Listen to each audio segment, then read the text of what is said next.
Hello, I am here with Rose Austin from Saugeen Economic Development Corporation out of Newstead. Hey, Rose, thanks for joining me. Thank you for having me. Great. So we're here today to talk about a new benefit that the federal government has announced, and it is called the Regional Relief and Recovery Fund. And this is for businesses and organizations that may have previously been overlooked in other benefits coming from the federal government to do with COVID. So I know that all the applications and the process goes through Saugeen Economic. So I wanted to connect with you to learn more and, just to ask questions for our businesses. Sure. Yeah, absolutely. Yeah. Yeah. So the fund was announced, I would say probably maybe 3-4 weeks ago by Prime Minister Trudeau in one of his daily morning talks. It took a little while for it to be developed and to go through the RDAs, which are the regional development agencies, of which there are 4 across Canada. So this is a Canada-wide fund. And sorry about that. We found that, or the government found that a lot of the relief support measures that they put in place were impacting a lot of businesses, which was great. But there were those businesses that were ineligible for many different reasons. And a lot of those businesses happened to be in rural areas. So they thought, okay, let's look at the community futures organizations, of which there's 262 across Canada, and perhaps maybe they could help us because we are just a rural program. So this Relief and Recovery Fund is for any rural business or rural micro business. It could also be for a rural social economy business that is established in our communities that have been impacted in one way or another from COVID. And they will have applied for economic response plan relief programs such as the CEBA or the CEWS. They were either ineligible or refused. And if they were ineligible or refused, they will be given priority for this fund. If they had received relief funds from other programs, but their operating expenses were still in excess of the support they received, they're still eligible and they can still apply.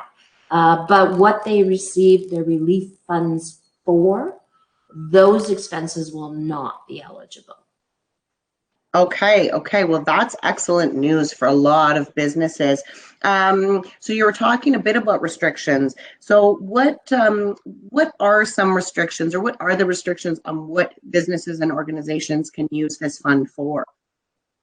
Oh, actually, for any operating expenses. Any operating expenses. If they did receive the targeted wage subsidy, for instance, to keep their employees on the payroll, the amount that they received from their gross salary expense will not be eligible, but the other 25% would be. Okay. So if they receive funding from any other federal source, those expenses will not be eligible. However, if there was a deficit or in those expenses, so that if they had spent more than the relief fund that they earned, the difference will be eligible. Okay, that's great information. So what do businesses need to apply? Know that they contact you, and I will also list your contact information in the description of this video. But what do they need to apply? How do they apply? Well, first of all, they need to fill out the Regional Relief and Recovery Fund application. There is an attestation as well that they need to sign. Now, this attestation, basically by signing it, they are saying that they have applied for other funds and they were ineligible or refused, or they received a certain amount, and that they will not be applying to FedDev for their RRRF fund, which is separate than ours, and that should they receive funds in the future, that they will notify us right away. So that's the attestation form that they will have to sign. They also need to provide us with a copy of their master business license. Their most current financial statements, in-house is fine. And they need to send that to us. Their businesses must be established by March 1st of this year. Mm-hmm. They had to have been impacted adversely due to the COVID pandemic. The businesses had to have been viable and not experiencing any liquidity or other default measures prior to March 1st of this year as well. And they have attempted to access other federal relief programs, and as I mentioned, were ineligible, rejected, or they require funding for expenses in excess of support already received. Okay. So it doesn't sound like a too much of a painful process, because most businesses will have that information readily available. So yes. It's just filling out the form. So now, if you want to just list how, like, we know how they apply, but how do they connect with you, Rose? They can go on our website, which is www.sbdc.ca. All of the documents are there. The application is a fillable document. There is a Q&A document there as well. There is the guidelines on filling out how to determine whether you believe you're eligible or not. There is also the attestation form. So they would fill those forms out, send them to us, and we'll go from there. Now, if they want to ask questions, they can call, they can email. Our number here is 799-5750. They can speak with either myself, Jamie Dougherty, or Brent Adlam. And we can send them the application. If that helps as well, we can send that via email. We're going to do everything online as much as possible. So they can fill out their application, they can email it to us.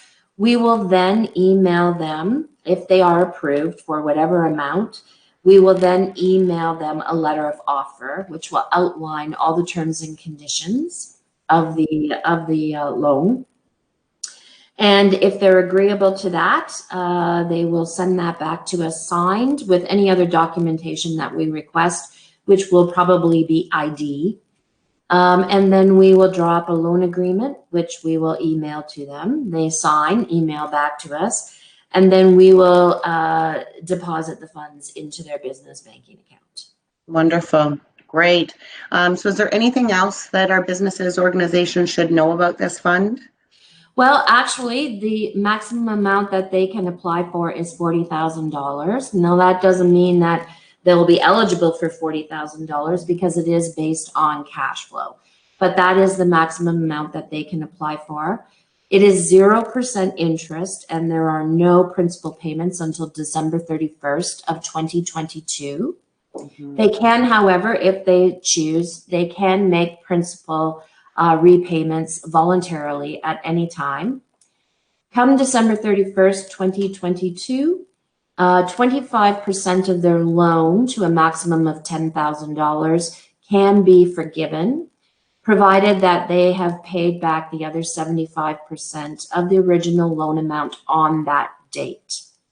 Okay. However, if the client is unable to repay the loan at that time, or they choose not to for cash flow purposes, whatever the case may be, we will then take the entire amount outstanding of the loan and we'll convert it to a 3-year term with an interest rate of 5%. And that would become effective January 1st of 2023. And the full balance of that loan would have to be repaid no later than December 31st of 2025. And what we're taking as security on these loans is personal guarantee and a general security agreement. Okay. Wow, this sounds very doable. Sounds like it's going to help a lot of our businesses, because that was one of the challenges that I was experiencing in speaking with businesses, is they weren't eligible for whatever reason. And so the fact that this program has come out and that it's filtering through a local organization, you're familiar with a lot of our businesses and owners. So I had to have that personal relationship does mean a lot too. they feel comfortable to ask you questions and come to you. So thank you so Yeah. much, Rose. Oh, I certainly hope so. I certainly hope they do feel comfortable. We will also be assisting these clients as well as our other clients with monthly newsletters, business tips. We will also start an online, some online training, so they will be able to have access to that as well. We're here to help your business succeed. And if you're having problems in any way, reopening your doors for your business, or starting to stock your shelves again, or bringing in that new inventory that you didn't realize you were going to have to bring in now in order to reopen. We're here for all of those purposes. If you feel that you don't qualify for the Regional Relief and Recovery Fund, we do have other loan products available. However, they are not, of course, at the 0% interest, and of course, they do take security. So there are other terms and conditions surrounding those. I would like to say as well that when we partnered with Wellington County on the Keep Well loan initiative, which went over very, very well in Wellington County, and a lot of businesses in Minto and Wellington North took advantage of that. Wellington County was very proactive and thought about their small businesses prior to anything like this happening, which I have to give them great kudos for doing that. If you were one of those people that did apply to the Keep Well fund and you were approved, you can still apply to the Regional Relief and Recovery Fund here at our office. So don't think that you can't, can have the best of both, because you can, so that you're not left out of this opportunity as well. And that goes for our current clients as well. If you are a current client of ours, this loan is still available to you. However, you cannot use this loan to pay down a current loan that you do have with us. Right. That makes total sense. Perfect. Yes. Well, I know the crew at Saugeen Economic is always there to support and help our businesses, and we just we're so fortunate to have you in the community fighting for us and continuing to push these programs and training and support for our businesses. We can't do it alone, and everyone just needs to reach out if they need some help. It's nothing but a phone call. So we're all here to support businesses, and we want everyone to come out of this still. Oh, absolutely. I agree. I mean, partnerships are so vital to our communities, and partnering with the Minto Chamber of Commerce and with Launch It and with Minto, the town of Minto, it has been a very rewarding experience. And I do believe that, with the partnership that we have developed, we've been able to assist more clients than we thought we could, and in a better way that's been mutually beneficial to all concerned. So our partnership has been extremely beneficial to SEDC, and we definitely want it to continue. Yes, and as you're talking about partnerships, I wanted to just kind of note that Launch It specifically, and I know yourself, we're here for businesses all across the northern part of Wellington County, Mapleton, Wellington North. We have partnered with them, especially through this COVID crisis, to join our forces, because there's strength in numbers, and if we can help the masses, then that's certainly our mandate to do.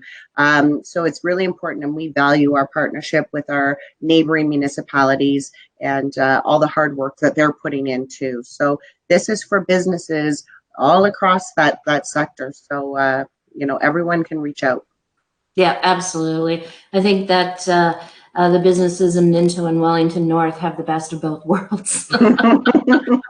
Yes, it is a pretty great spot to be. That's it for is. sure. Yes, it is. Yes. Well, if there's nothing else, do you have anything else that you want to talk about with this? I think we're good. It's just, if any business has any questions whatsoever, please don't hesitate to reach out. If we can't find the answer to your question, we have wonderful partners just like yourself that I'm sure we can put you in touch with who can help you and assist you. So don't be afraid to reach out. And I want to thank you very much, Summer, as well, for giving us the opportunity to promote this fund. I think if we get the word out there, we will definitely be able to help those businesses that have fallen through the cracks. And hopefully we will be able to open up, hopefully 100% of our Main Street businesses will reopen. Yep, that's the dream and that's the goal for sure, for sure. Well, thank you for your time, Rose. I really appreciate you speaking with me today about this. Oh, thank you.